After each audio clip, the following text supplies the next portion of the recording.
விடுதலை அரசியலின் நூலகம் என்கின்ற ஒரு தலைப்பு நமக்கு கொடுக்கும் பொழுது ஒரு வித்தியாசமாக இருக்கு. பொதுவான்மை விடுதலையின் சார்ந்த விஷயங்களை நாம் பேசும்பொழுது விடுதலை போராட்டத்தை பின்னாடிய பார்த்து விடுதலை போராட்டத்தை என்கின்ற ஒரு சொல்லாடல் தான் பொதுவாக பயன்படுத்தப்பட்டுள்ளது. அதற்கு மாற்றாக விடுதலை அரசியலின் நூலகம் என்கின்ற ஒரு தலைப்பை இந்த இடத்திலே வைத்திருக்கின்றார் என்றால் அதற்கு பின்னால் பல்வேறு காரணங்கள் விடுதலை ஏற்படுவது வெறுமனே போராட்டத்தால் மட்டும் கிடைப்பதல்ல. ஒரு சமூகம் அல்லது ஒரு நாடு விடுதலை என்கின்ற ஒரு எண்ணத்தை ஒரு இடத்தை நோக்கி செல்லும் பொழுது அந்த இடத்திலே எழுத்து ஒரு மிகப்பெரிய பங்காக இருக்கிறது. அந்த விடுதலையை நோக்கி நாம் பயணிக்கும் பொழுது சமூகத்தின் பங்கேற்பு ஒரு மிகப்பெரிய பங்காக இருக்கு.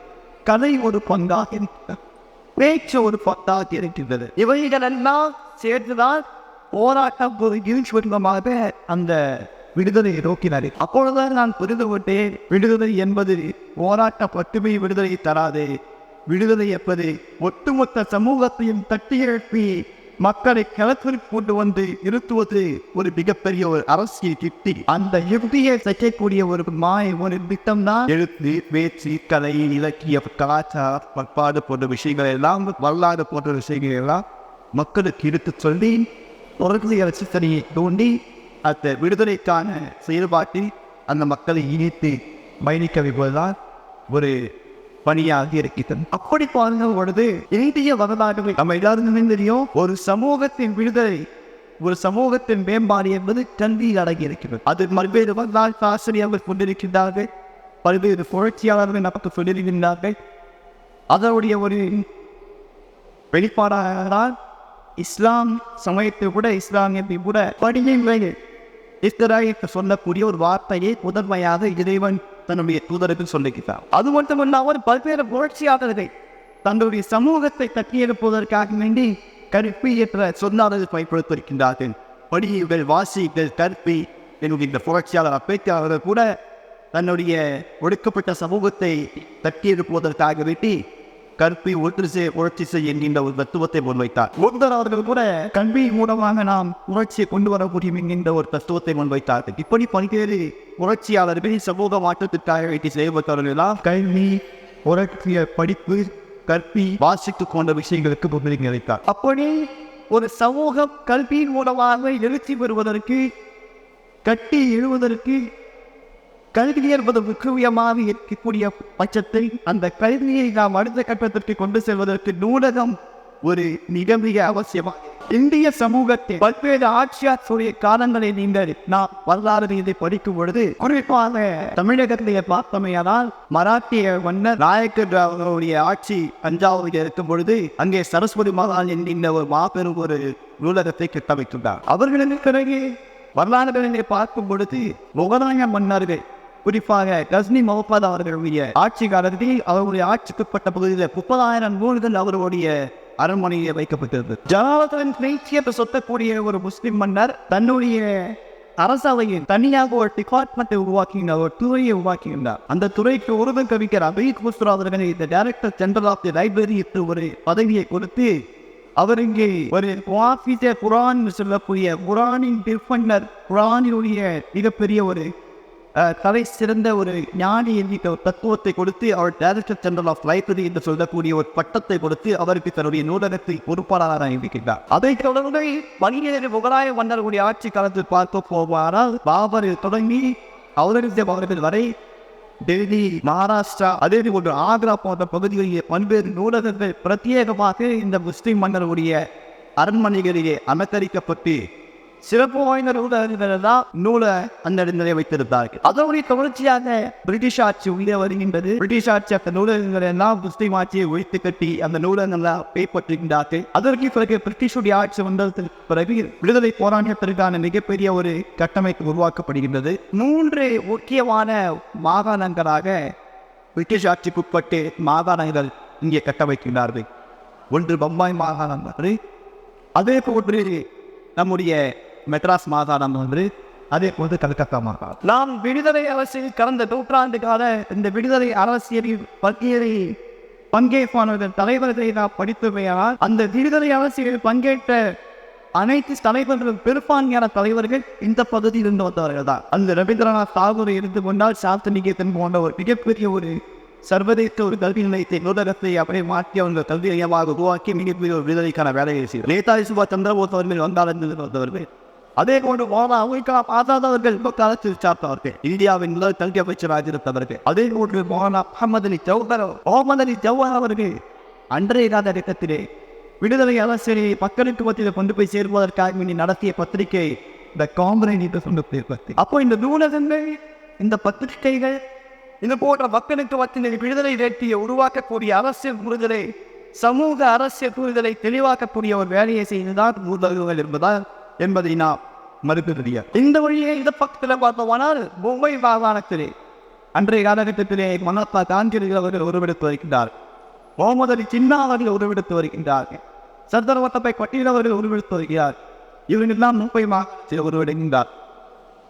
மெட்ராஸ் மாகாணத்திலிருந்து தாத்தா சிங் போன்றவர்கள், தாத்தா ரெட்டைமுறை சீனிவாசன் போன்றவர்கள், அதே போன்று நம்முடைய தந்தை பெரியார் அவர்கள், ராமசாமி அவர்கள், பெருந்தலைவர் காமராஜ் போன்றவர்கள் தான் மெட்ராஸ் மாகாணத்திலிருந்து விடுதலைக்கான ஜீவானந்த போன்ற இடதுசாரி தலைவர்கள் தான் உருவாகின்றார். இவர்களெல்லாம் உருவாக்குவதற்கும் சந்திப்பதற்கும் தங்களை மக்களோடு இணைவதற்கும் மிகப்பெரிய ஒரு பாலமாக இருந்தது நூலகம் என்பதை நாம் மறக்கவில்லை. விடுதலை அரசியல் அது சர்வதேச விடுதலையாக இருந்தாலும் சரி, அமெரிக்க புரட்சியாக இருந்தாலும் சரி, பிரெஞ்சு புரட்சியாக இருந்தாலும் சரி, இந்தியாவில் இந்த சுதந்திர போராட்டமாக இருந்தாலும் சரி, எல்லா விதமான சர்வதேச விடுதலைக்கும் சர்வதேச சமூக விடுதலைகளுக்கும் இந்திய நாட்டின் விடுதலைக்கும் மிகப்பெரிய ஒரு ஆணிவேராக இருந்து வழி நடத்தியது நூலகம் என்பதை நாம் மறக்கும்.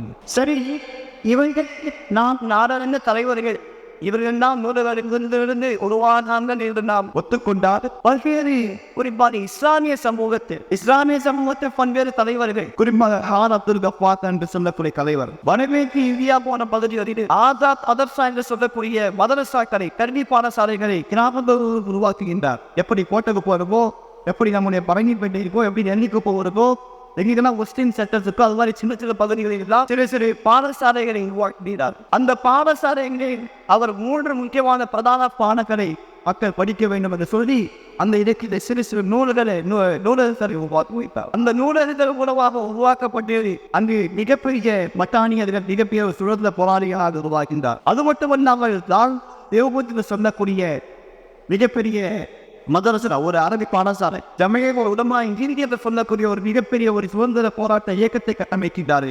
எப்படி இந்திய காங்கிரஸ் இருந்ததோ, எப்படி அகில இந்திய முஸ்லீம் லீக் என்ற அந்த காலகட்டத்தில் அந்த முஸ்லீம் லீக் சுதந்திர போராட்டத்தை முன்னெடுத்தாத முகமது அலி ஜின்னா அவர்கள் தலைமையிலே, அதே போன்று இந்த சுதந்திர போராட்டத்தை கட்டமைப்பதற்கான நூலகங்களை உருவாக்கினார். அந்த காலத்தில் உருவாக்கப்பட்டு மிகப்பெரிய ஒரு இயக்கமாக கட்டமைக்கப்பட்டதுதான் அலிகரிய மூமெண்ட், அலிகர் முஸ்லீம் மூமெண்ட். ஆனால் இந்த விடுதலை சிந்தனையிலிருந்து மாறுபட்ட ஒரு இயக்கமாக அலிகர் முஸ்லீம் இயக்கம் அது இன்றைய காலகட்டத்திலே ஒரு பல்கலைக்கழகமாக உருவாக்கியது. சையத் அஹ்மத் கான் அவர்கள் மூலமாக உருவாக்கப்பட்ட ஒரு இயக்கம்.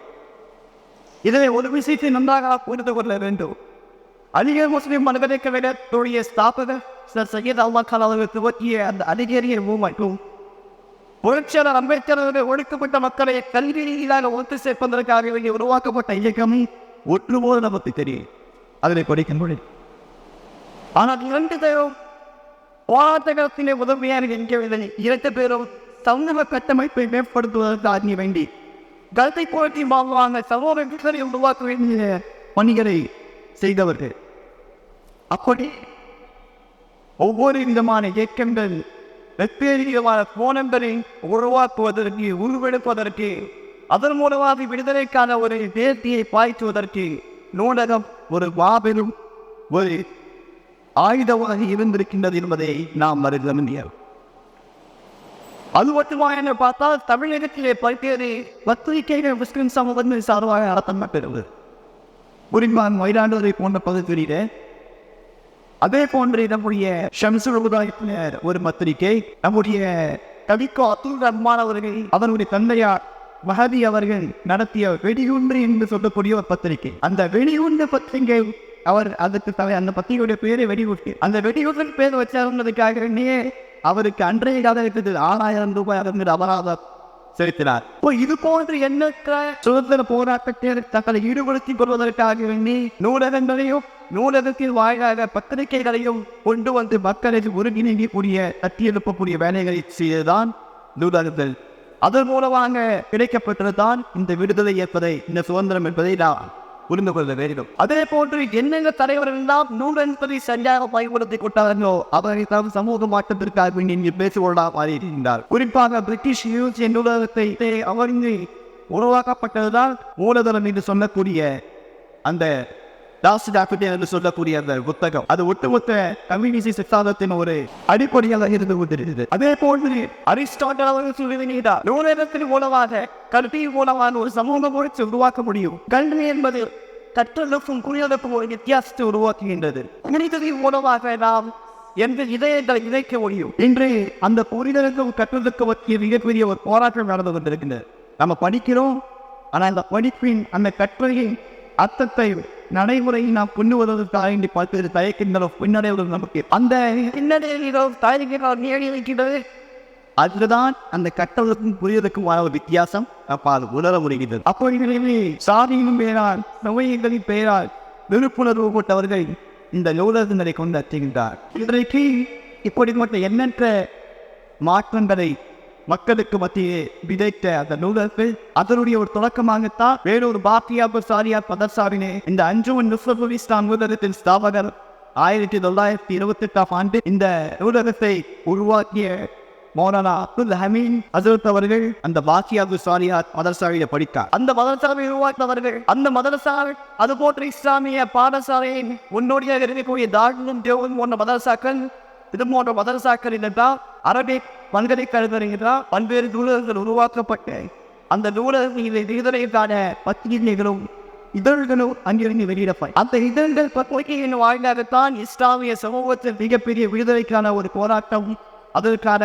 பங்கேற்பு இஸ்லாமிய சமூகத்தில் அதிகப்படுத்தப்பட்டது. அந்த பணியை செய்தவர்கள் மார்க்க அறிஞர்கள் என்பதை நாம் மறுக்க முடியாது. அந்த மார்க்க அறிஞர்கள் வெள்ளிக்கிழமைகள் தோறும் அந்த இதழ்களில் இருந்தும் அந்த பத்திரிகைகளிலும் எடுத்திருக்கக்கூடிய அந்த விஷயங்களை மக்களுக்கு மத்தியில் எடுத்துச் சொல்லி சமூக அரசியல் விளக்கத்தை கொடுத்து விடுதலைக்கான போராட்டத்தை நான் ஏன் முன்னெடுக்க வேண்டும் என்கின்ற ஒரு விளக்கத்தை கொடுத்தது தேவாகத்தான் பல்வேறு இஸ்லாமியர்கள் விடுதலை போராட்டத்திலே தன்னுடைய உயிர்களை துறப்பதற்கு தயாராக இருந்து தங்களுடைய உயிர்களை துறத்தார்கள் என்பதை நாம் மறுக்க முடியும். சார்மி தோப்பிலிருந்து பாகிஸ்தானில் இருக்கக்கூடிய பெஷாவர் என்கின்ற நகர் வரை கிட்டத்தட்ட ஒரு 2000 கிலோமீட்டர் பரப்பளவு அந்த பகுதியிலேயே சாலையின் இருபுறங்களிலும் மார்க்க இஸ்லாமிய மார்க்க அறிஞர்களின் சடலங்கள் ஆசிரியர்களால் தொக்கவிடப்பட்டிருந்தன. அவர்களுக்கு துவகிட்டிலே சில பேருடைய பெருங்கீத்தல் வெட்டப்பட்டு, கைகள் வெட்டப்பட்டு, கால்கள் வெட்டப்பட்டு, இவற்றிற்கெல்லாம் முக்கிய காரணம் இந்த தியாக உணர்வை அவர்களுக்கு மத்தியில் ஊட்டியது நூலகங்கள். அந்த நூலகத்தின் வாயிலாக வெளிவந்த பல்வேறு பத்திரிகைகள் என்பதை நாம் புரிந்து கொள்ள வேண்டும். எனவே இப்படிப்பட்ட ஒரு பல்வேறு விதமான உலவாக்கள், அறிஞர்கள், பெரியவர்கள், வரலாற்று ஆசிரியர்களுடைய ஒரு தொடர்ச்சியாகத்தான் இந்த ஓட்டக்குப்பம் அஞ்சுவன் நுஸ்ரத்துல் இஸ்லாம் நூலகமும் அதன் தாக்கத்தின் வெளிப்பாடாகத்தான் இந்த நூலகம் உருவாகி இருக்கின்றது என்பதை நாம் மறுக்க முடியாது. அந்த நூலகத்தை அன்றைய காலத்தில் 1928ஆம் ஆண்டு ஒரு மார்க்க அறிஞர் ஒரு மிகப்பெரிய ஒரு பரந்த சிந்தனையோடு வைக்கல் கல்விக்காக வேண்டியும் அந்த கோட்டை இந்த கிராமத்தின் வளர்ச்சிக்காக வேண்டியும் கட்டமைப்பை வளர்ப்பதற்காக வேண்டியும் கோட்டை குப்பத்தில் இருக்கக்கூடிய இந்த சமூகம் ஒரு அறிவாளமாக உருவாக வேண்டும் என்பதற்காக வேண்டியும் ஒரு லாங் டைம் விஷன் சொல்வார், ஒரு தொலைநோக்கு பார்வையோடு அந்த ஒரு நூலகத்தை கட்டமைத்திருக்கின்றார் என்றால் அந்த மார்க்க அறிஞருடைய பார்வை எந்த விசாலமான பார்வையாக இருந்திருக்கும். இந்திய சுதந்திரத்துக்காக வேண்டிய மட்டும் இஸ்லாமிய போராட்டம் இதே நமக்கு அன்னைய பக்கத்தில் இருக்கக்கூடிய புதுச்சேரி வாக்கத்தின் விடுதலைக்காக வேண்டி கோட்டையை 38 பெரியவர்களுடைய பங்கேற்பு மிகப்பெரிய பங்கு. அன்று இந்தியாவில் சுதந்திரம் அடைந்ததற்கு பிறகு பிரெஞ்சுக்காரர்கள், பிரெஞ்சு அரசு ஒரு நபரை கண்டு அஞ்சனால் பயங்கரினால் அது மக்கள் தலைவர் சுப்பையாவர். அவர் முக்கியத்தில் இருக்கக்கூடாது என்று அவருக்கு தண்டனை கொடுக்கப்பட்டு அவர் துரத்திருக்கப்பட்டார். அவர் சென்னையில் இருந்த பொழுது ஜவஹர்லால் நேரு அவர்கள் சந்திப்பதற்கு அவர்களை அனுப்பி நீங்கள் ஒவ்வொருக்கான அனைத்து விதமான ஆதரவையும் நாங்கள் கொடுப்பதற்கு தயாராக இருக்கின்றோம். ஏனென்றால் புதுச்சேரியை இந்த பிரெஞ்சு பகுதிக்கு உட்பட்ட புதுச்சேரியில் நீங்கள் இந்திய சுதந்திரத்திற்காக வேண்டி, இந்திய மக்கள் சுதந்திரத்திற்காக வேண்டி மற்ற பதத்தை நீங்கள் ஆதரவளித்தீர்கள். அதற்காக வேண்டிய உங்களுக்கான இந்த போராட்டத்தில் நாங்கள் துறையிறோம் என்று சொல்லி வா சுப்பையா அவர்கள் இதே கோட்டக்குப்பத்திலே வந்து ஆரிசா கிணறு என்று சொல்லக்கூடிய ஒரு கிணற்றிலே பதுங்கி இருந்தார். துறைக்கப்பட அங்கிருந்து அடிக்கடி காவல்துறை அனுப்பிவிடுவார்கள் ஆட்களை, அந்த போராளிகளை கைது செய்வதற்காக அந்த ஆரிசா கிணற்றிலே, அந்த வயலில் இருந்த அந்த கிணற்றிலே அவரை பதுங்கி இருக்கும் பொழுது அந்த வாணியின் மூலமாகத்தான் அவருக்கு உணவு கொடுக்கப்பட்டு அவரை பாதுகாத்த பெருமை இந்த கோட்டைக்குப்பத்தை சார்ந்த மண்ணுக்கு. அப்படி பல்வேறு விடுதலை போராட்டங்களையும் விடுதலை போராட்டங்களையும் சமூக புரட்சிக்கான வித்துகளையும் வித்திட்ட ஒரு பெருமைக்குரிய ஒரு நகரமான கோட்டைக்குப்பம் நகரம். இன்னொரு விஷயத்தையும் நாம் சொல்லியாக வைக்கிறோம். இந்த ஒட்டுமொத்த தமிழகத்திலே இந்த மார்க்க அறிஞர்களை ஒருங்கிணைப்பதற்காக சங்கம் இருக்கின்றது. ஜமாத்துல் உலமா சபை என்று சொல்லுவார். அந்த ஜமாத்துல் உலமா சபை என்கின்ற ஒரு சபையை உருவாக்குவதற்கான ஜமீத்துல் உலமா சார்பாக முதல் புத்தம் இதே அறிவுடைய நூலகத்தில் தான் நடத்தப்பட்டது. இப்படி எண்ணற்ற வரலாறு பிரிந்த ஒரு வரலாறு தான் இந்த அன்ஜுமன் நஸ்ரத்துல் இஸ்லாம் நூலகத்துடைய வரலாறு. இப்படிப்பட்ட ஒரு சிறப்பு வாய்ந்த விடுதலை போராட்டங்களோடும் இலக்கிய பணிகளோடும் மக்களுடைய வளர்ச்சிக்காக வேண்டி பங்காற்றிய ஒரு பெருமைகளோடும் இருக்கக்கூடிய இந்த அன்ஜுமன் நஸ்ரத்துல் இஸ்லாமுடைய நூலகத்தை நாம் நூற்றாண்டை கொண்டாட இருக்கக்கூடிய இந்த தருணத்தில் நாம் அடுத்த தலைமுறைக்கு இந்த நூலகத்தின் சிறப்புகளை கொண்டு செல்ல வேண்டிய கட்டாயத்தில் இருக்கின்றோம். நானும் இதே கோட்டைக்குப்பத்தில் என்னுடைய சிறிய வயதில் 3ஆம் வகுப்பு வரை படிக்கக்கூடிய ஒரு வாய்ப்பு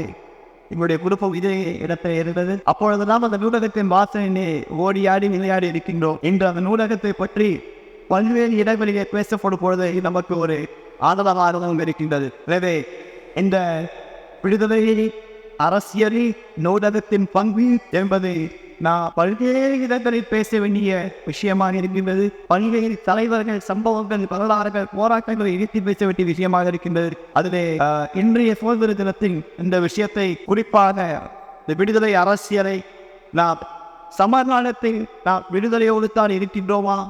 நமக்கு கொடுக்கப்பட்ட விடுதலை, நமக்காக கொடுக்கப்பட்ட அரசமைப்பு சட்டம், இந்த சட்டத்தின் வாயிலாக சிறுபான்மையின சமூகங்களுக்கும் ஒடுக்கப்பட்ட சமூகங்களுக்கும் கொடுக்கப்பட்டிருக்கக்கூடிய விடுதலை பாதுகாக்கப்பட்டிருக்கின்றதா என்கின்ற ஒரு கேள்வியும் நமக்கு முன்னால் இருக்கின்றது. இதையெல்லாம் நாம் கவனித்து அடுத்த தலைமுறைக்கான பாதுகாப்பான ஒரு சூழலை உருவாக்குவதற்கான வேலையை இந்த நூலகத்தின் வாயிலாக, இலக்கிய கலை முறையின் வாயிலாக நாம் செய்வதற்கு நாம் துணையாக நிற்கும் என்று சொல்லி இந்த வாய்ப்பினை ஏற்படுத்தி கொடுத்த தோழர் லியாக்கத் அவர்களுக்கும் மற்றும் இஸ்லாம பொறுப்பாளர்களுக்கும் இந்த நேரத்தில் நன்றி சொல்லி விடைபெறுகிறேன். நன்றி. அஸ்ஸலாம்.